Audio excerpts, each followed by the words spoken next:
অবশেষে মাঠের ফুটবলে ফিরছেন নেইমার জুনিয়র। আগামী ম্যাচের স্কোয়াডে জায়গা করে নিয়েছেন নেইমি। পরের ম্যাচেই থাকবেন মাঠে। নেইমারের দেখার অপেক্ষা হচ্ছে শেষ। তবে এই ফেরাটা দিয়ে সবকিছুর নতুন শুরু করতে চাইবেন নেইমার, আর তাকাতে চাইবেন না ফিরে। ইনজুরি থেকে আবারও নেইমারের মাঠে ফেরা নিয়ে বিস্তারিত থাকছে প্রতিবেদনে। ইনজুরি শেষ, অপারেশন শেষ করে ফিট ছিলেন আগে, কিন্তু এবার আর ঝুঁকি নিতে চাননি নেইমার। সান্তোসের হয়ে পূর্ণ ফিট হয়ে আসতে চেয়েছিলেন মাঠে। সেই চাওয়া অনুসারে কাজটা করলেন নেইমি, আর সেখানে অবশেষে হচ্ছে দীর্ঘ প্রতীক্ষার অবসান। চোট আর পুনর্বাসনের কঠিন সময় পেরিয়ে আবারও মাঠের সবুজ ঘাসে পা রাখতে চলেছেন নেইমার। আগামী ম্যাচের স্কোয়াডে জায়গা করে নেওয়ার মধ্য দিয়ে ভক্তদের অপেক্ষার প্রহর যেন শেষ হতে চলেছে। নেইমার মানে বাড়তি উত্তেজনা, বাড়তি আলো।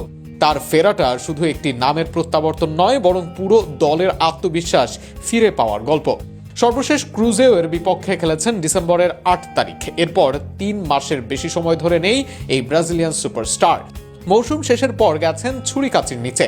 এরপর চিকিৎসা, পুনর্বাসন, ফিটনেস সবকিছুর পরীক্ষা দিয়ে এসেছেন। অপারেশন শেষে জিমে ফিরেছিলেন, এরপর ট্রেনিং করেছেন দলের সঙ্গে। সেখানে এবার পূর্ণ ফিট নেইমার জায়গা করেছেন স্কোয়াডে। নেইমিকে নিয়ে সান্তোসের অ্যাসাইনমেন্ট ভ্যালু ক্রুজের বিপক্ষে। পাউলিস্তার ম্যাচ দিয়ে পুনরায় সান্তোসের হয়ে অভিষেক হয় নেইমারের। সেই পাউলিস্তার ম্যাচ দিয়ে আবারও ফিরবেন মাঠে, আর সেই ম্যাচের জন্যই প্রস্তুত ব্রাজিলের সর্বোচ্চ গোলদাতা। এর মাঝে কোচিং স্টাফের পক্ষ থেকেও মিলেছে ইতিবাচক বার্তা। অনুশীলনে তাকে নাকি বেশ সতেজ ও আত্মবিশ্বাসী দেখা গেছে। বল পায়ে তার স্বাভাবিক ছন্দ, দ্রুত গতি, বদল, ছোট ছোট টাচে ডিফেন্ডারদের কাটিয়ে ওঠার ক্ষমতা সবকিছুই ইঙ্গিত দিচ্ছে তিনি ফিরতে প্রস্তুত।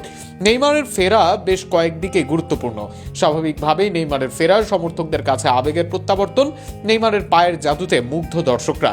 তাদের কাছে সব সমীকরণের বাইরে নেইমারের খেলা দেখাটাই সবচেয়ে মুখ্য বিষয়।